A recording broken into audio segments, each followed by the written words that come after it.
আপনি স্যার বিশ্বাস করবেন না, আমার স্যার 15 বছর বয়স, আপনি মনে থাকতে পারে স্যার শেরপুরে লীগের একজন নেতার একটা বাচ্চাও স্যার মারা গিয়েছিলেন, আপনার মনে হয় স্যার হয়তো বা স্মরণ আছে। ভালোবাসা আর ঋণের কাছে স্যার আমরা ঋণী, কিন্তু স্যার আমার মারা যাওয়ার পরে আমার আম্মার যে কষ্টটা দেখেছি তা আপনার স্যার কিছুটা আমি বুঝতে পারি। আমি এতটুকুই আপনাদেরকে বলার জন্য আজকে এখানে এসেছি যে এটা বিচারই ছিল। অনেক কথা বলতে পারি, দুটো কথা আমি বলতে চাই। ইনশাআল্লাহ এতটুকু বিশ্বাস রাখেন যে আল্লাহ রহমতে আল্লাহ চাইতে এটা বিচার বিচার আপনারাই দেখবেন।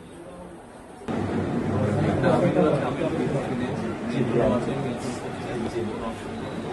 আর এখানে যাইনি, আসামিকে ধরা হয়েছে, ব্যবস্থা করা হয়েছে, এরপরে বিচার ইনশাল্লাহ আইন উনিও কন্যা সন্তান, আমিও কন্যা সন্তান, উনিও কন্যা সন্তান। কাজে আমরা যা দেখতে কন্যা সন্তানের কষ্টটা আমরা একটা ছবি ছিল স্যার, কিছু বলে দিলেন না, আমি শুধু আপনি মেয়ের বাবা, আপনিও স্যার একজন মেয়ের বাবা। শুধু একটা আমি দৃশ্য আপনাকে স্যার দেখাবো, আর কিছু দেখাবো না স্যার, আমি দেখবো না স্যার, স্যার আমি দেখবো না স্যার, এটা নিয়ে আমি সারা জীবন স্যার আমি কি করে দেবেন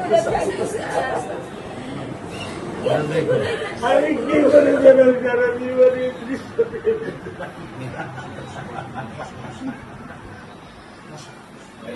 আমার এই দৃশ্য আমি কি দিয়ে পূরণ করবো? আমার বিয়ে শুক্রবারে আমার সাথে মসজিদে নামাজ পড়ে, আমি 3 ওয়াক্ত নামাজ বাসায় পড়ি স্যার, কারণ ও আমার সাথে নামাজ পড়তে পছন্দ করে। 2 ওয়াক্ত নামাজ আমি ওকে নিয়ে স্যার আমার বাসায় পড়ি স্যার। আল্লাহ আমি জানি না, আল্লাহ তো আমার এই কোন পরীক্ষা ফেলেছে, এই দুঃখ এই কষ্ট মৃত্যু ছাড়া আমার আর কোনো শেষ নেই স্যার, আর কোনো শেষ নেই স্যার। আপনার দায়িত্ব মানে প্রধানমন্ত্রী নেবে, আমাদেরকে তো আপনাদেরকে শক্ত হতে হবে না? আপনার তো বড় মেয়েটা রয়ে গেছে, এখন তো ওর জন্য আপনাদেরকে শক্ত থাকতে হবে। স্যার সত্য কথা, আমি যখন ওকে ভ্যানে পাঠাই আমি খুব বল পাই, আমি কালকেও বলে দিছি যে আমি আর ভ্যানে দিব না, তুমি প্রতিদিন ওকে রিস্কায় নিয়ে যাবা, রিস্কায় করে নিয়ে আসবা। আমি ক্লান্ত স্যার, 10 বছর বয়স থেকে স্যার অবহেলা পেতে পেতে পেতে পেতে স্যার আমি আর নিতে পারতেছি না স্যার। আল্লাহ আমার ভাগ্যে দিচ্ছে, আমি কি করতেছি, কি করব? ব্যবস্থা মানে বলেছেন মেয়ের লেখাপড়া হবে, ধৈর্য ধরো, ইনশাল্লাহ বিচার তুমি খুব সম্পৃক্ত সময়, কারণ এটা দিয়ে বেশি বলতে পারবো না, কারণ আদালতের বিষয় তো। আমরা চার্জশিট দেবো ইনশাল্লাহ এই 24 ঘন্টার মধ্যে। আমি সত্য কথা বলি, আমার 55 বছর বয়সে আমি এত দ্রুত, এত সুন্দর, এত সুচারুভাবে আমি কখনো দেখিনি। এটা আমি বুঝতে মিথ্যা পারছি, বলছি না, এটা তো বুঝতে এটা পারছি। আমি বুঝতে পারছি স্যার, এটা আমি বুঝতে পারছি। প্রধানমন্ত্রী চলে আসছেন, এটা আমার সৌভাগ্য। আমি সত্যিকার ভাবে স্যার আমি বলি, আমি এটা স্যার প্রত্যাশা করিনি যে আপনার মতো মানুষ আমার এই 10,000 টাকার একটা ফ্ল্যাটে স্যার আপনি পা রাখবেন, কিন্তু এই বিশ্বাস ছিল যে আপনি 8-10 জন না, যে মানুষ ট্রাফিক সিগন্যালে দাঁড়িয়ে থাকে, নিয়ম মেনে চলে, সে মানুষকে বুঝতে স্যার আমার এইটুকু বয়সে স্যার যথেষ্ট স্যার। ইনশাআল্লাহ স্যার, আপনি একটু ধৈর্য ধরবেন, আমি ওকে কোনো নিয়ন্ত্রণ করতে পারতেছি না। আল্লাহ চায় আপনার সন্তানের এই অবস্থার জন্য যে দায়ী তার বিচার ইনশাল্লাহ হবে, সেটা শীঘ্রই হবে।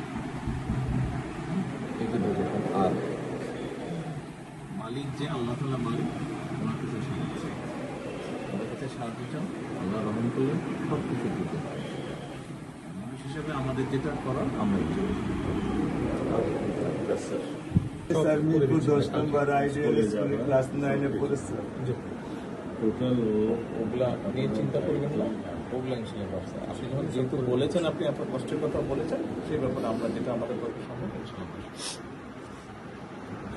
আপনি কিছু বলবেন?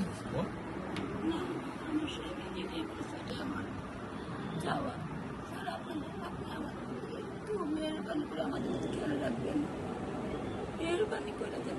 আমরা প্রথমে সবচেয়ে আগে যেটা এই মুহূর্তে আমরা করতে চাই সেটা হচ্ছে যে এই অন্যায়ের সাথে যে জড়িত তার বিচার আমরা আগে করতে চাই, তার বিচারের ব্যবস্থা আমরা আগে করতে চাই, এইটা আমরা আগে প্রথমে করতে চাই। আপনাদেরকে শক্ত থাকতে হবে, ধৈর্য ধরতে হবে, ওর দিকে তাকে শক্ত থাকতে হবে। এক সন্তান আল্লাহ নিয়ে গেছে, আরেক সন্তান আপনার কাছে আছে, ওর কথা মনে করে আপনাদেরকে শক্ত থাকতে হবে, ওর দিকে তাকে। ঠিক আছে?